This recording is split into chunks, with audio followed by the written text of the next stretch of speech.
Welcome to the hot seat where bold claims meet cold facts. Ready to challenge the narrative and stir up some real talk? Let's dive in and see how Matthew McConaughey exposes woke culture. This is where the left misses it for me. The internet reacts to Matthew McConaughey's latest political comments. Hi, I'm Ralph Villaversa, and here's one of the stories we're following on Entertain This. Yeah, it's been a seemingly unending book tour for the memoir Green Lights. Its author recently joined comedian Russell Brand's podcast and used the Get Out the Vote campaign as an example of our country's divide, saying he believes liberals politicizing it led to polarization. You have 100% of the audience going, I'm in. At the very end of it, they go, so we don't let those criminal get backing off. And you're going, whoa. You're like, no, don't say the last part. You lost 50% of your audience. And that's, part of why so much of the nation of that 50% looks at us in Hollywood as like going, oh, yeah, another celebrity over there on the West Coasters and the elite in the Northeast. You could argue that the reaction to McConaughey's comments proves his point. Some insist that the actor's wrong for his idea of compromise. But he's made these comments before,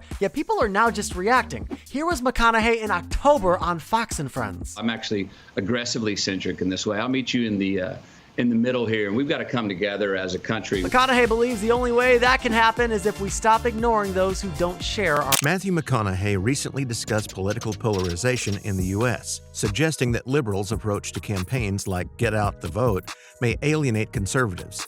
He highlighted how the perception of Hollywood as disconnected from middle-class America fuels criticism from conservatives. Hey, I got a bit of a political question. How do you feel coming from where you're coming from? It's something that I consider a lot because I don't know how it is in your country so much, although I have lived there for a while. Once you're a famous person, people think that's all you are and that's all you've ever known. You know, this is, I guess, why a lot of people will enjoy reading this book, seeing where you're coming from. The sheer amount of times you find yourself naked and in fist fights and brawling and stuff.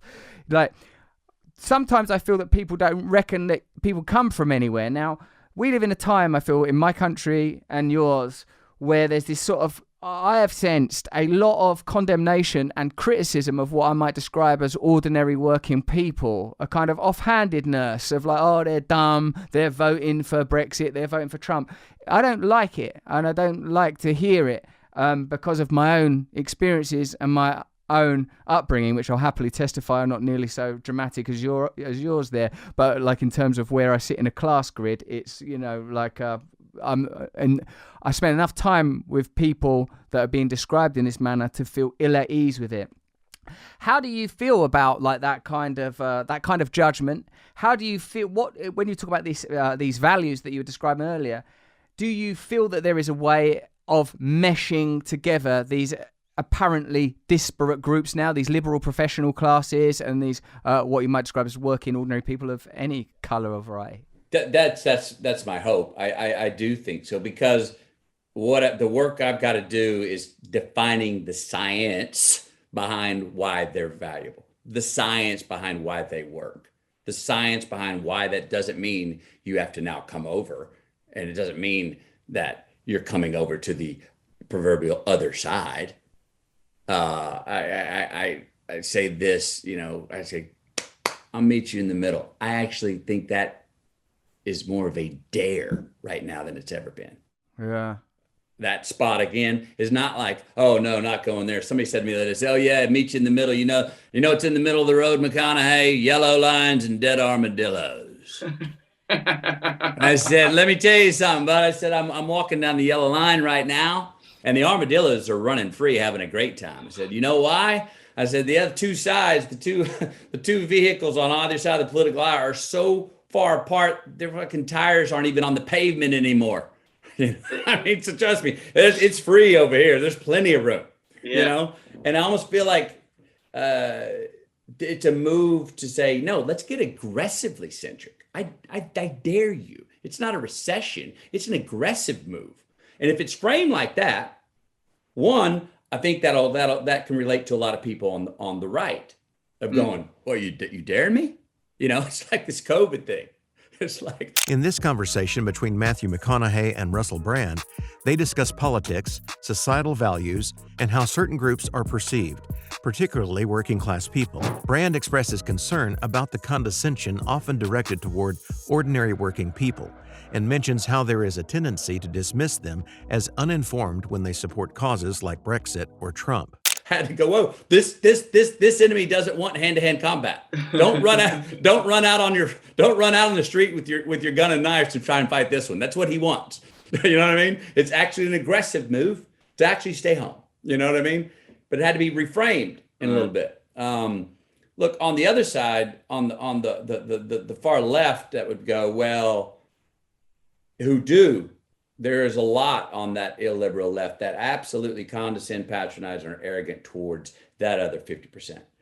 Many people were I'm sure you saw it in our industry when Trump was voted in 4 years ago. They were in denial that it was real.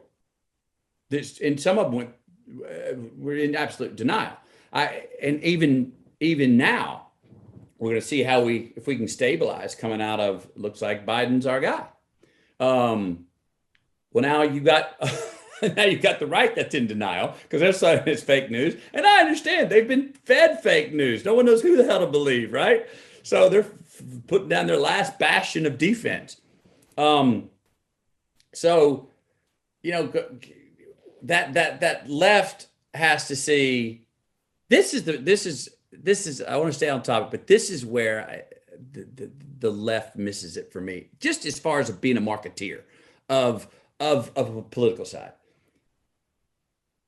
When you say, hey, we want to get out the vote, we want people to be able to go vote. We're going to do a campaign to let people vote. I'm like, 100%. Yes, everyone. Is there anyone who would say no to that? That's universal. You have 100% of the audience going, I'm in. That's a constitutional right as an American. I'm in, yes. And then they can't help themselves. At the very end of it, they go, so we don't let those criminal bastards get backing off. And you're going, whoa. You're like, no, don't say the last part. You lost 50% of your audience.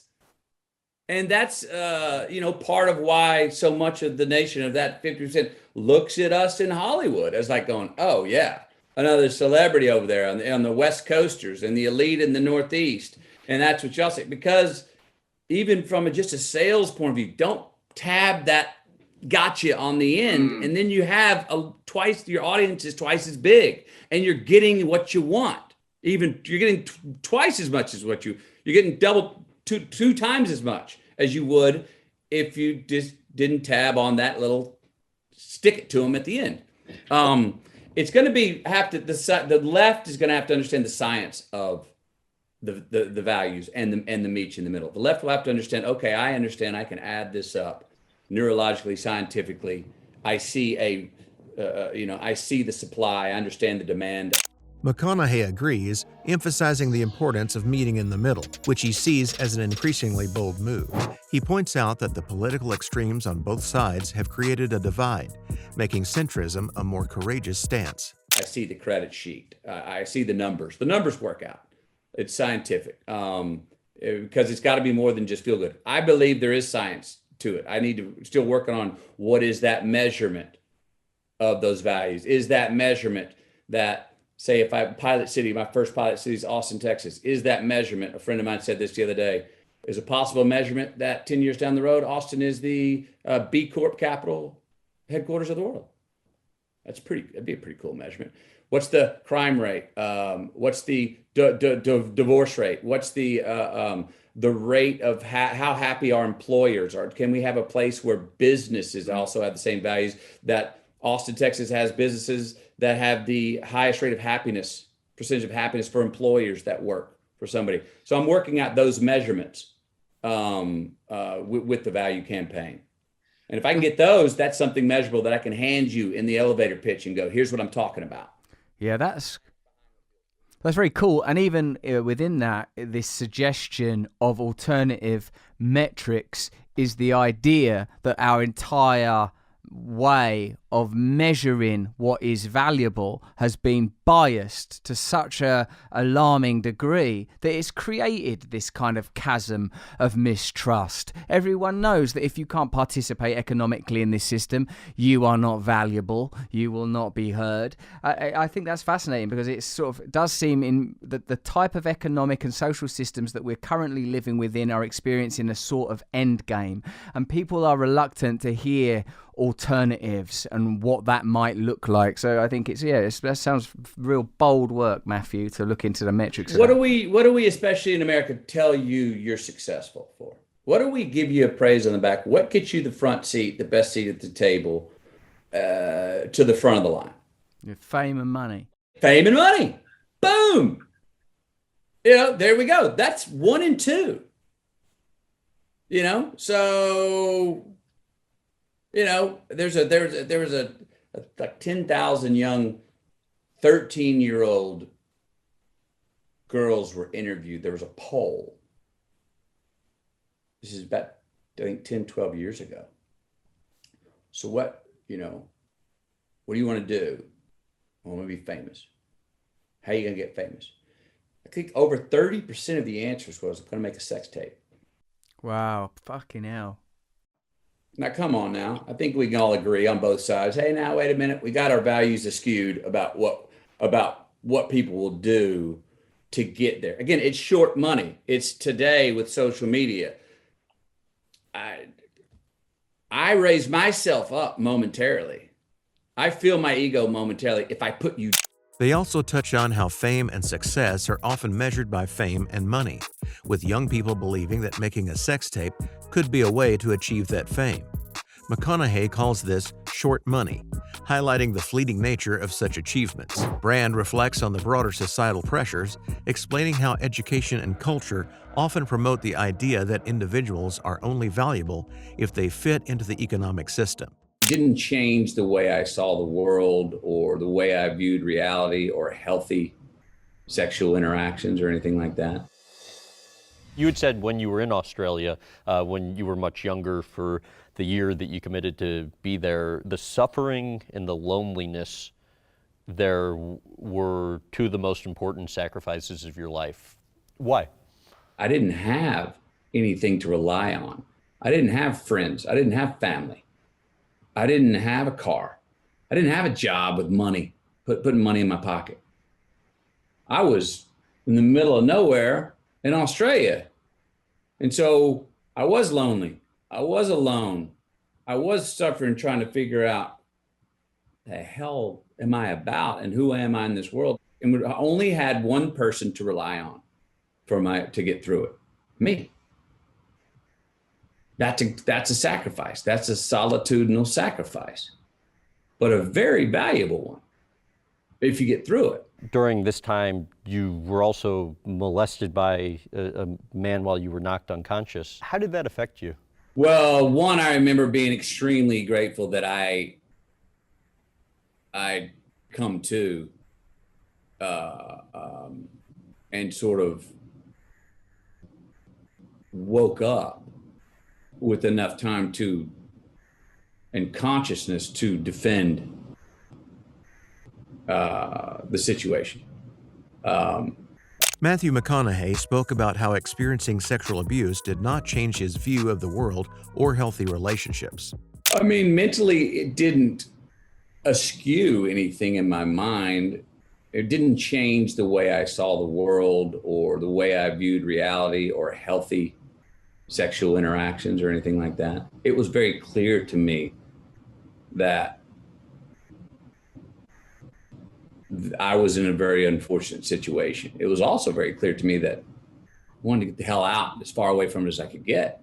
You know, talk about a divine intervention, man, that I came to at the time I did before it could have gotten a lot uglier. What about when you were blackmailed into losing your virginity a few years prior to that? Not the ideal way to lose your virginity, but it's how I lost mine. It was very clear that, the way that it was happening to me, the way that I was having it at that time was not the way I wanted it to be, nor thought it should be for anybody. At the time, I was sure I was going to hell for the premarital sex. But now, I'm merely sure that I hope that's not the case. Yeah, I was raised on the, don't have sex until you're married. And so that was one thing. But then the other thing, that it was a blackmail situation. No, I mean, I'll say this. I've had times where I'm like, the blackmail wasn't worth it. It was a heavy duty blackmail, but I have had times where I'm like, you should have. He reflected on the isolation and suffering he faced during his time in Australia, noting that relying only on himself through such challenges became a valuable personal sacrifice. This is called, do it fast, this is called the Kegel exercise. Kegel exercise. Fill in the blank. Okay. Close friends describe me as, Loyal. strangers describe me as, Dude's got history on his shoulders. only I know that I am. Only I know that I am 5'11" 3/4. My last meal would be what? I would eat it with whom? Cheeseburgers with my hands. The song that always makes me dance is? My son's been playing a lot of Coldplay on his keyboard lately. And he can get me moving around with his version. The movie I've seen the most times. Movie I've seen the most times. Oh, Raising Arizona. It may be heresy, but blank is overrated. It may be heresy, but fake boobs are overrated. I think I'm really good at doing two things at once. Better than doing one thing at once. I think I'm really bad at doing one thing at a time. I'm really bad at going, you know what? Let me think about that. No, I'm no good at going away to go, I'm going up to my office to think about something. No, I'll have it in my mind and I'll go around, but it has to come to me. I'm good at thinking when I'm driving, but not at going, I'm gonna go think of something. No. I feel sexiest when I am. Oh man, the sexiest a man feels is right after the birth of his child. Man's never more masculine. Matthew McConaughey says fake boobs are overrated and feels sexist right after the birth of his child. He believes he's best at multitasking and loves the smell of ribeyes grilling in the backyard. And then after the birth of the child. I start every day by doing. I have my tea in bed. And I start my day with 15 minutes with me. My greatest extravagance is? Face creams. Face I'm vain. creams. Yes. There you go. Yeah, I'm vain. It's part of the job. Oh, I you love can it. tell I'm yourself a fan that. of vanity, man. Yeah. No, as Dennis Miller once told me, it's not vanity, Matty. It's commerce. I love the smell of. I love the smell of my.